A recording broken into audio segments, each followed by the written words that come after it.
got a little bit of wheel spin starting out, but that's okay.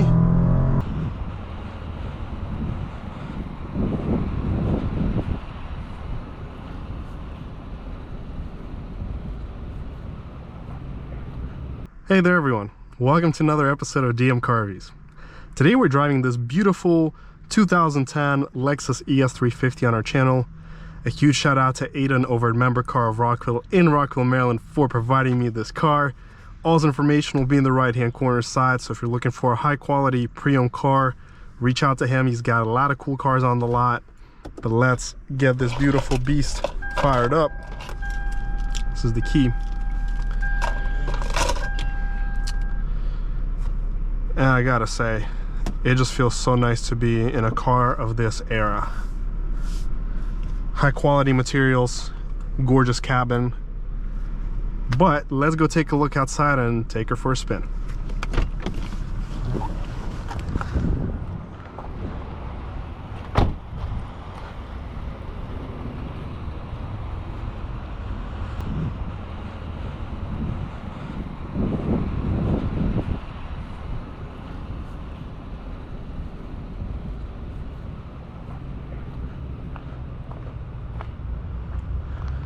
If you were back in 2010 and trying to shop for a luxury midsize sedan, per se, a 5 Series, an E-Class, an Infiniti M, this was another great option that you had on the market for a very reasonable price tag.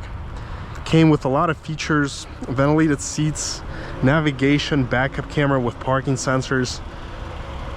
And you may say, yeah, this is just an up-badged Avalon because it does ride on the same suspension, but at the end of the day, this is a very high quality and reliable machine that you could drive for years.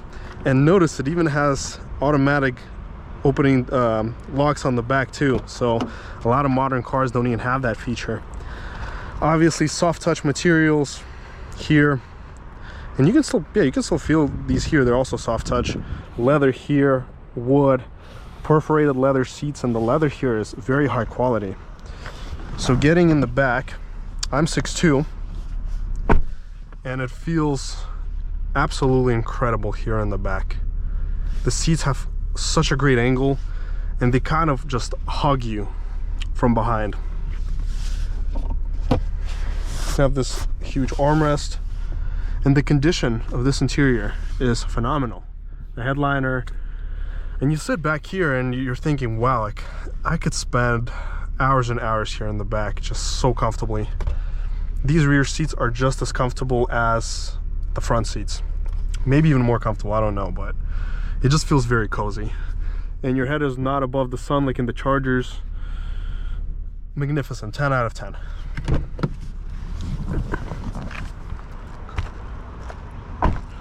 Let's check out the trunk. I'm sure there's gonna be a button somewhere to open it or not, which is a great question. Let's open it from the inside.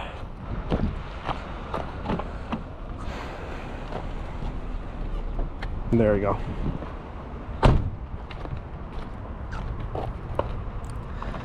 And of course here we have a lot of space, plenty of storage for travel, grocery needs. Factory floor mats, excellent cargo space for a sedan.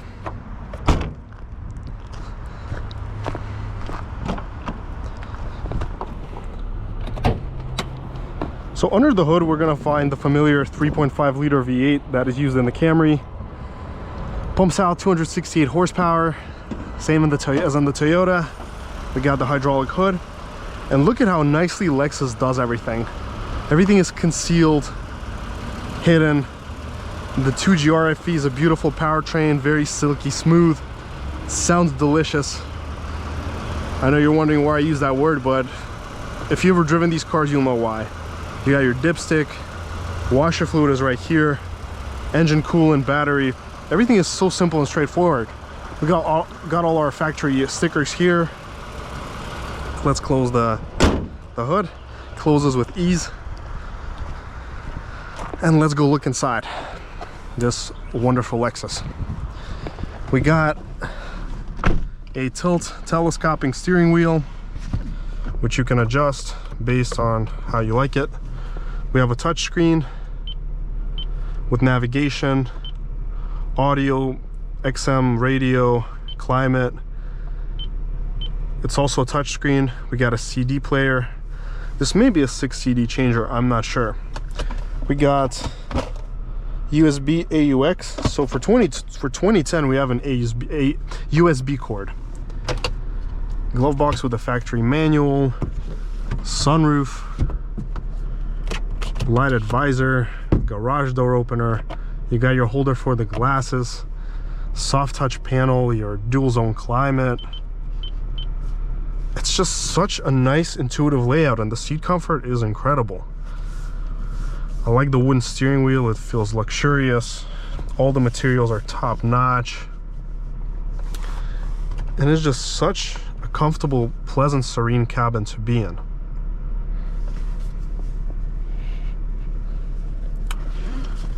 Let's do a wiper test, a horn test, and let's get started. Okay, so also we forgot to check the backup camera. It does have sensors, and it's very good quality for a 2010. We also got the mirrors that come down automatically.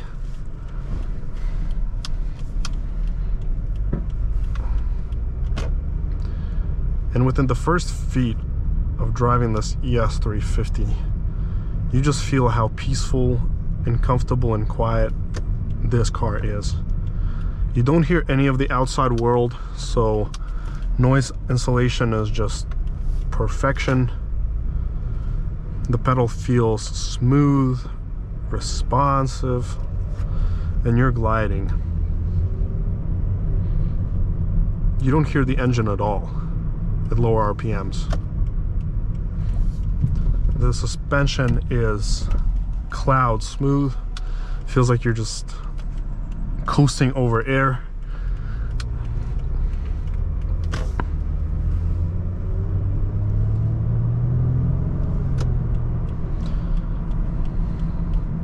Steering has this informative response, but it's to the very soft side. It's very smooth. You still get good response from it. It's just not as sporty or aggressive. It's just a smooth one. Oh yeah, I love it.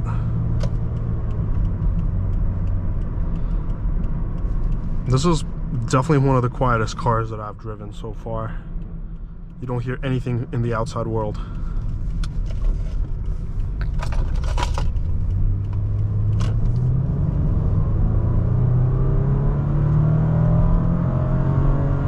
This was maybe halfway on the throttle. I didn't even press it much to go.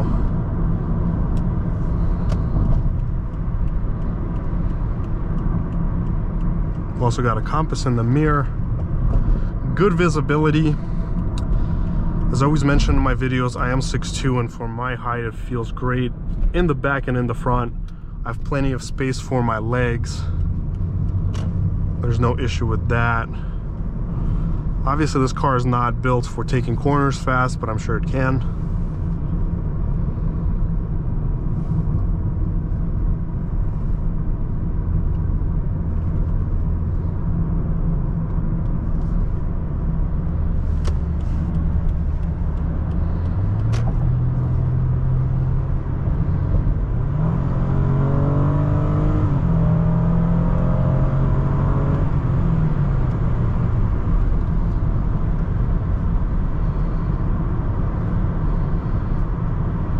Wow.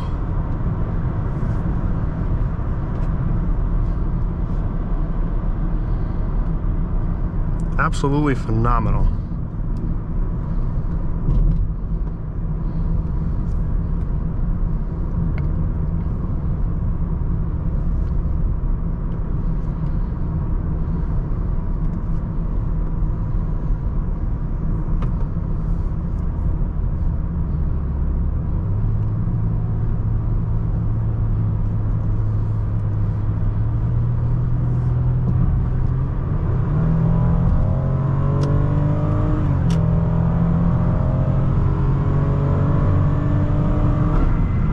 And it just rockets away so smoothly.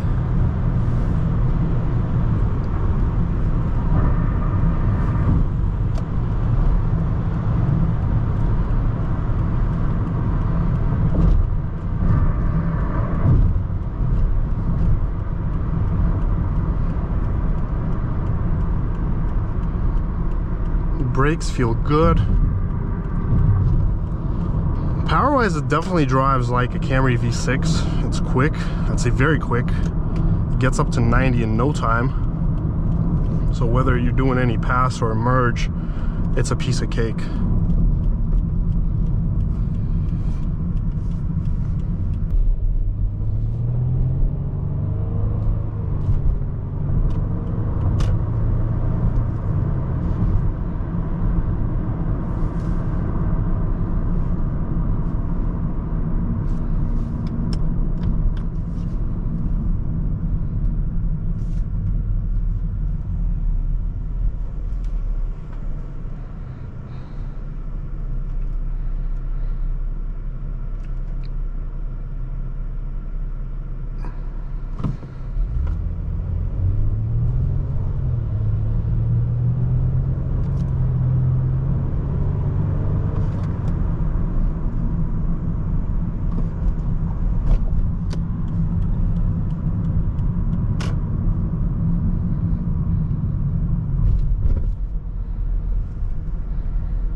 Goes over the bumps really nicely.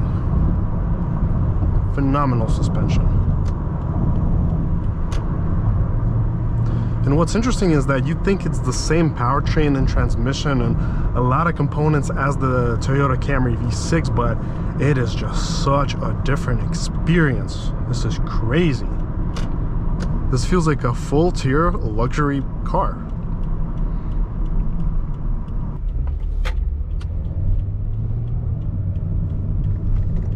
Goes into the turn nicely. And just the way it spins out this engine.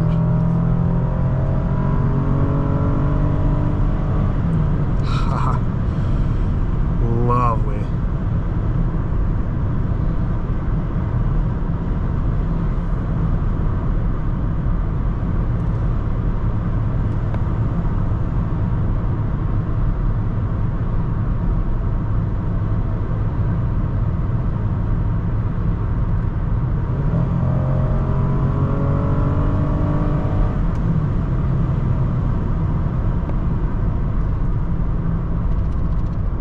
Now, one thing that you do have to know in these cars is if you continuously accelerate and slow down, you will encounter some brake overheating and brake fade. Happened with the Camrys. I had a 2010 as my first car that I drove to high school. It was a V6 too, and the brakes do overheat on these, so as a heads up. So you got to make sure they cool down before you try to do anything.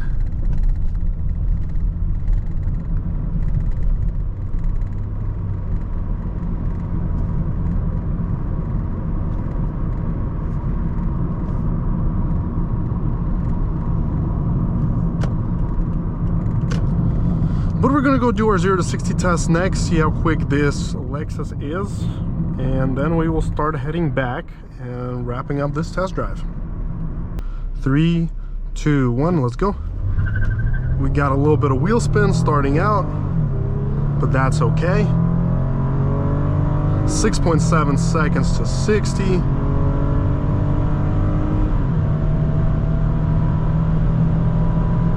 And a flat 15-second quarter mile right there. 60 to 100 was 8.94, which is actually, I think, better than the Camry V6 was. And that's, again, with a little bit of wheel spin, not much, no wheel hop. Very good overall setting. Let's see what we got by draggy. We did 0 to 60 in 6.74. 0 to 62 in 7.05, that's 100 kilometers an hour. 1/8 mile, 9.67 at 76.77, and the quarter mile at 14.73 at 97.25. Again, 86-degree day, not the coldest day.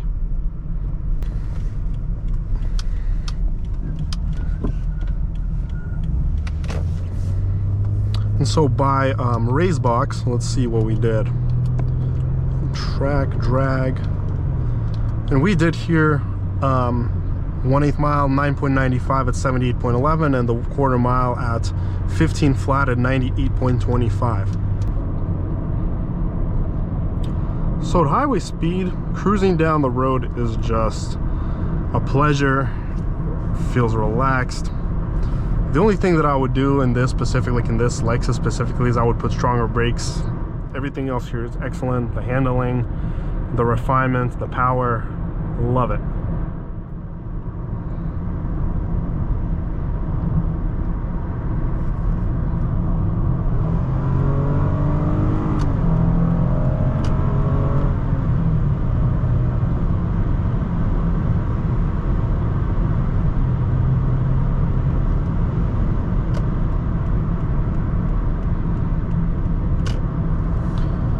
It's a very easy car to drive.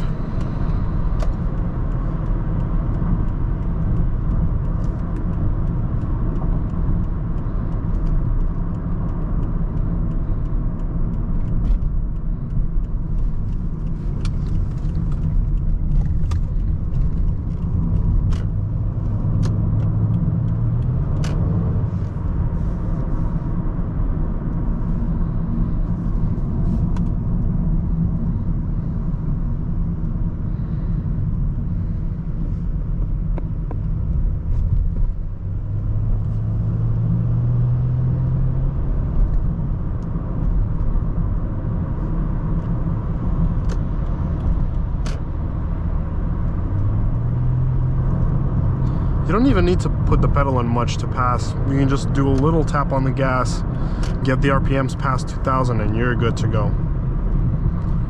No need to worry about anything else.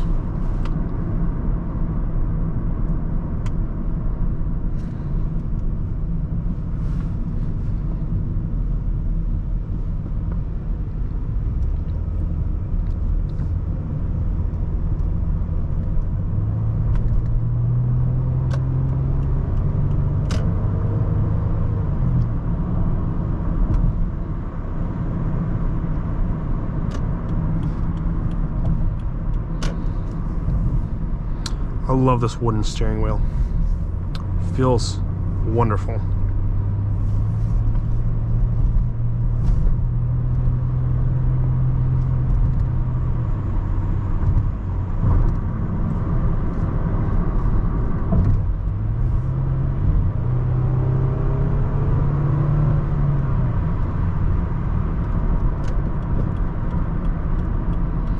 You can easily pace a lot of much quicker cars with this Lexus.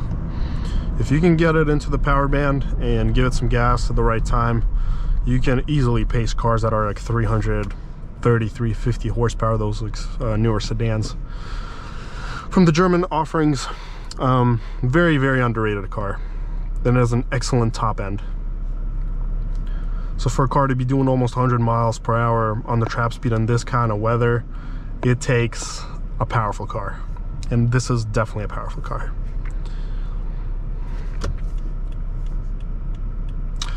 Well, thank you so much for watching, everyone. Make sure to let me know what you thought about this test drive. Smash that like and subscribe button, and till next time.